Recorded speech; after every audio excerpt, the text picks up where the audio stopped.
Olá! Começa agora mais uma edição do Indaiá Notícias, o telejornal que vai trazer para você tudo o que acontece na nossa cidade. E na edição de hoje você vai ver: programa Educa Água completa 70 apresentações em escolas municipais. Desrespeito a vagas preferenciais é tema de reportagem da série Maio Amarelo. Organização Mundial da Saúde divulga a maior expectativa de vida. Isso tudo você assiste agora no Indaiá Notícias.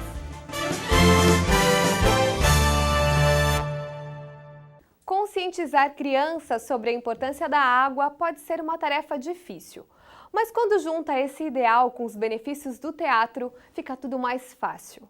O programa Educa Água acontece assim e já levou essa combinação para mais de 28 escolas municipais. As crianças se divertem.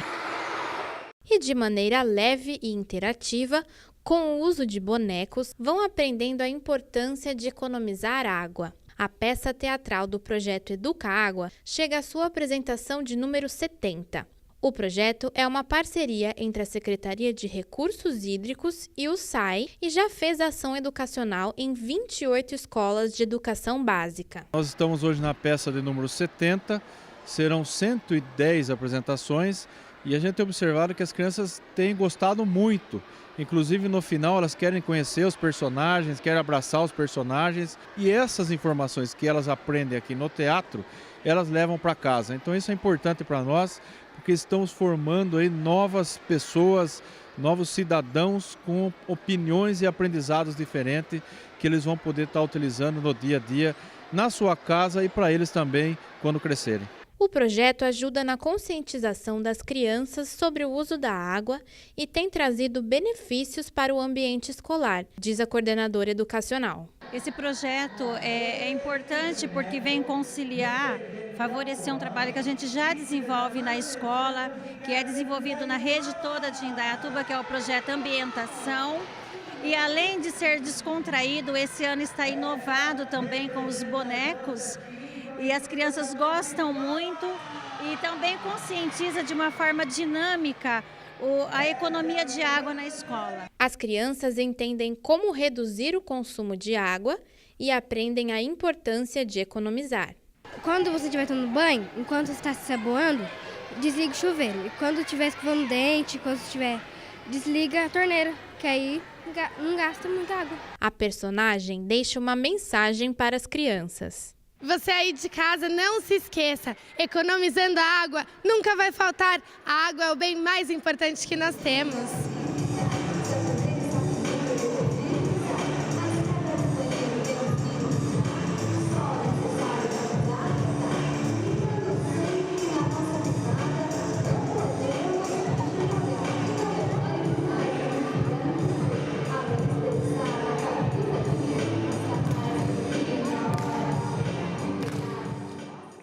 E mais uma vez a gente vai falar da lei do som automotivo aqui no Indaiá Notícias. Na noite dessa segunda-feira, mais 2 veículos foram apreendidos por causa dessa nova lei, totalizando 8 apreensões em 10 dias. Os condutores foram autuados e terão 5 dias para recorrer dessa decisão. Segundo a lei, o som não deve ultrapassar 60 decibéis e quem perturbar o sossego ganha uma multa superior a R$ 1.500. Hoje de manhã, a Avenida Francisco de Paula Leite ficou interditada por causa de um acidente. O acidente aconteceu hoje por volta das 8 da manhã. Um caminhão e uma moto fizeram a mesma conversão na Avenida Francisco de Paula Leite, próximo a Fundituba. O condutor do caminhão não viu a moto ao fazer a curva e os dois acabaram colidindo. A moto teve o eixo dianteiro arrancado e a condutora ficou ferida. Ela foi encaminhada ao hospital. Acidentes acontecem, mas é importante sempre ficar atento ao trânsito. Então vamos saber onde vão estar os radares amanhã.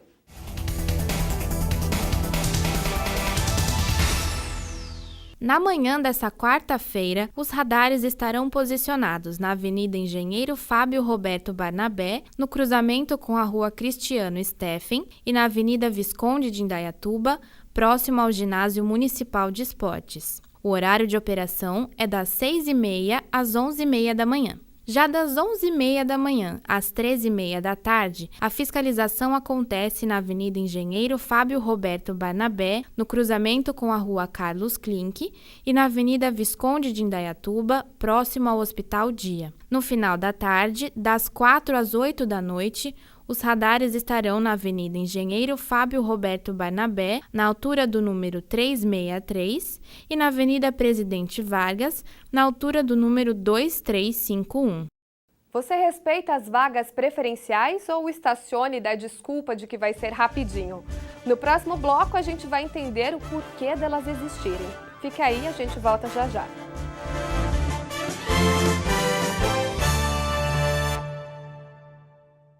Você já reparou nas vagas preferenciais que tem nas ruas e até dentro dos shoppings? Tem gente que procura outro lugar, mas tem gente que não respeita e estaciona nela sem ter esse direito. Hoje, na série sobre o Maio Amarelo, a gente vai aprender mais sobre essas vagas. Segundo os dados do Denatran, desde 2000, as pessoas com deficiência física contam com vagas exclusivas nos estacionamentos públicos da cidade. E os idosos têm o mesmo benefício desde 2003. Os idosos têm direito a 5% do total de vagas e os deficientes 2% desse total. Todas essas vagas do montante que existe no município ou dentro de um supermercado ou dentro de um grande shopping, 5% devem ser destinadas aos idosos e 2% aos deficientes físicos. Para estacionar legalmente nessas vagas, é preciso ter o cartão DEFIS, o DSV. Essa credencial é emitida pelo Departamento de Operação do Sistema Viário e é válida no território nacional. O cartão não isenta o motorista de pagar a Zona Azul nos locais onde é necessária. Cada idoso acima de 65 anos, dependendo do município, até acima de 60 anos, deve procurar o órgão de trânsito do município. É o órgão de trânsito do município que emite a credencial para que o idoso possa utilizar as vagas especiais, tanto os idosos quanto os deficientes físicos. O idoso vai até o órgão de trânsito, leva uma série de documentos e aí recebe essa credencial, ou seja, essa permissão de estacionar nas vagas especiais. Com o objetivo de aumentar os bons costumes das pessoas, um shopping da cidade criou a Multa Moral, um projeto de conscientização que tem como propósito chamar a atenção de quem desrespeitar o uso correto das vagas especiais. A multa para quem parar nas vagas exclusivas sem o uso do cartão DEFIS é de R$ 127. A infração é considerada grave e o condutor ganha 5 pontos na carteira. Muito mais do que se beneficiar parando nas vagas especiais, é preciso adotarmos condutas eticamente corretas. Nós, antes de pararmos numa vaga reservada, tanto para idoso quanto para o deficiente, deveríamos ter um pouquinho mais de consciência de que essas vagas um dia podem nos servir. Então, eu espero chegar aos 60 anos ou aos 65 anos. E aí, se eu precisar dessa vaga e eu chegar lá no local e tiver um carro parado, poxa, por que essa pessoa não respeitou essa vaga? Então, é olhar um pouco para o ser humano que está do seu lado, né?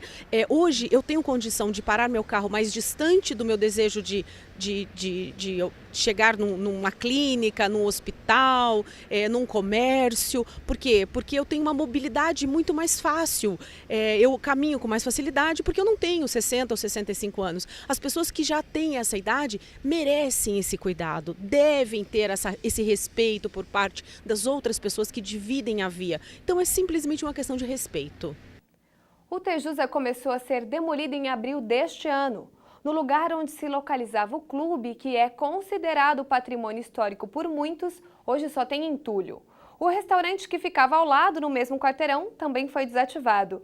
O Tejusa pertencia à Têxtil Judite e o terreno foi vendido para uma construtora da cidade. Muita gente já especula que um hotel e uma torre residencial serão construídos no local, mas segundo a empresa, ainda não há um projeto definido. Toda terça-feira, o nosso quadro é sobre educação. Respondendo às dúvidas da população, o pedagogo e psicanalista Nelson Gervoni fala hoje de limites e disciplina.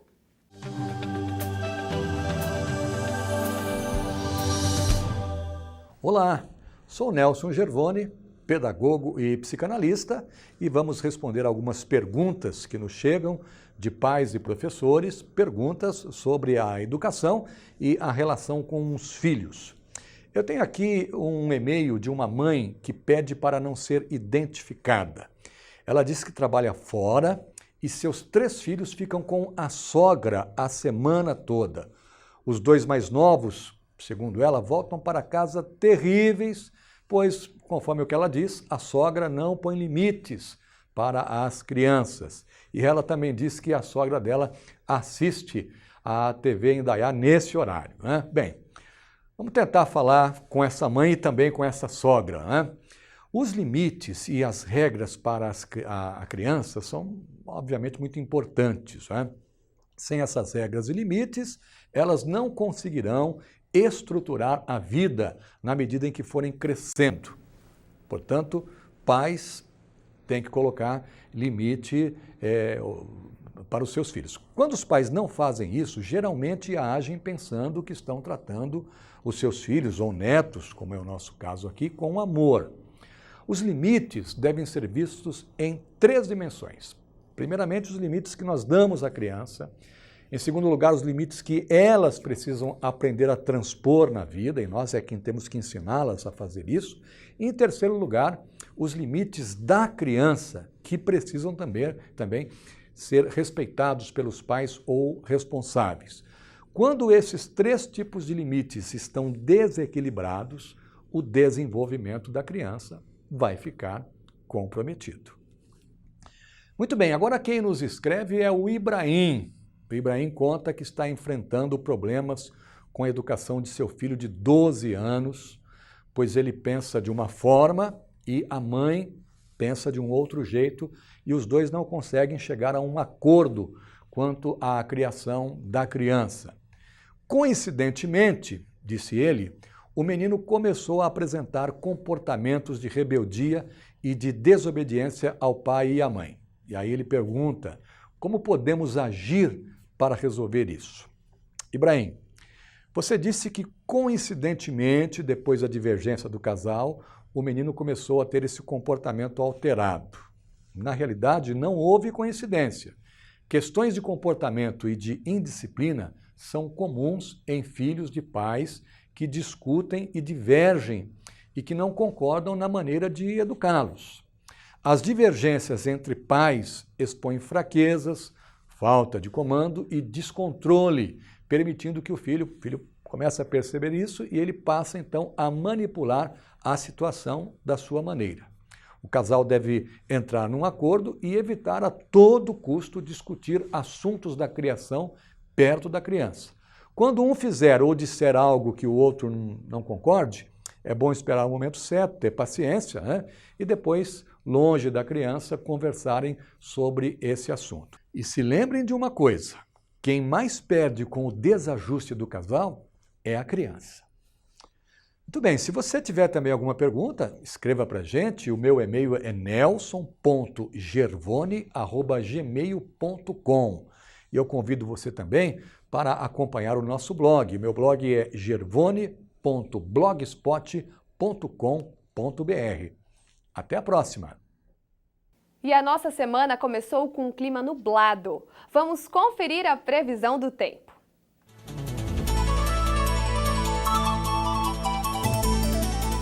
Essa quarta-feira terá sol entre poucas nuvens. A temperatura fica entre máxima de 27 graus e mínima de 15. Na quinta-feira, a temperatura sobe um pouco, mas pode chover. Máxima de 29 graus e mínima de 18. Na sexta-feira, a previsão é de céu nublado com pancadas de chuva intercaladas com períodos curtos de sol. Máxima de 27 graus e mínima de 15. E no próximo bloco você confere. Organização Mundial da Saúde revela maior longevidade das pessoas e um dos fatores é o tratamento de determinadas doenças.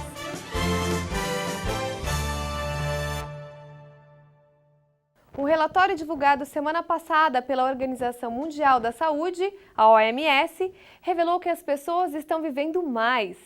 De acordo com o documento, uma menina nascida em 2012 pode esperar viver até os 73 anos e um menino até os 68.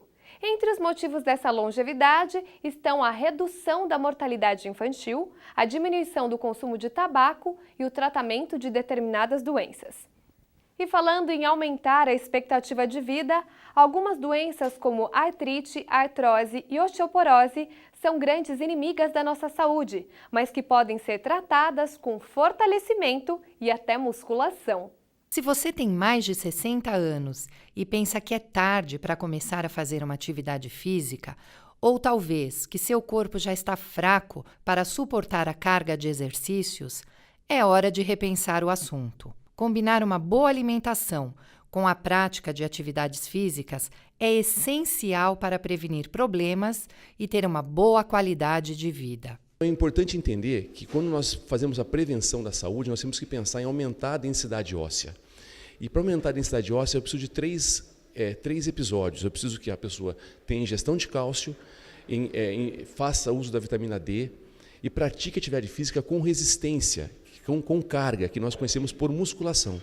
Porque só através desse exercício é que se consegue realmente estabilizar e aumentar a densidade óssea. Segundo dados do Ministério da Saúde, a incidência de queda entre os idosos é grande e já é considerada uma epidemia. Nós temos hoje um dado, do Ministério da Saúde, que realmente criou uma pesquisa para ver qual é a incidência de queda em idosos. Nós descobrimos aí uma coisa meio alarmante, onde nós temos aí idosos acima de 60 anos com 30% de incidência de queda ao ano, enquanto idosos acima de 80 anos apresentam aí por volta de 50% do índice de queda.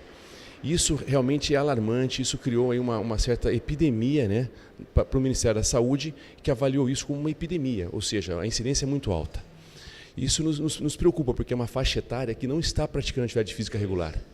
Então nós estamos aqui realmente preocupados em tentar incentivar esse público a realmente poder buscar alternativas para poder fazer exercício e assim prevenir essa queda, que tanto acontece nessa faixa etária. O professor Luiz Felipe diz que os principais problemas de saúde com o avanço da idade são osteoporose, artrite e artrose e o aumento de peso nas pessoas sedentárias.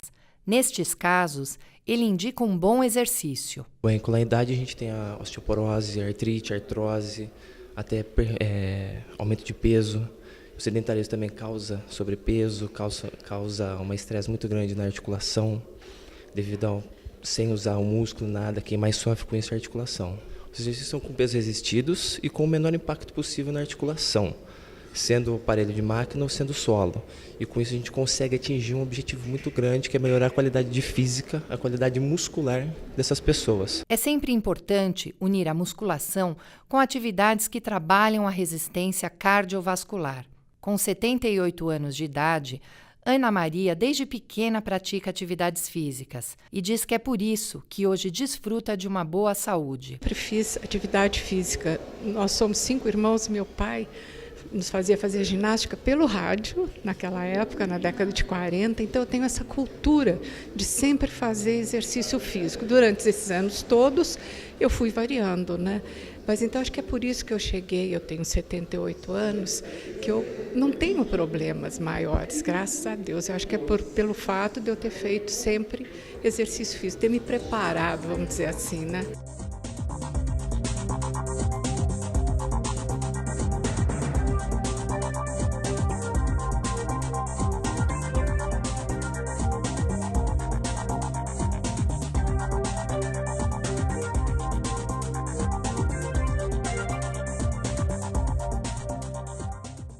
Você se considera uma pessoa ansiosa? Nos dias de hoje, a ansiedade até um limite é normal, mas quando ela incomoda o nosso dia a dia, pode se tornar uma doença.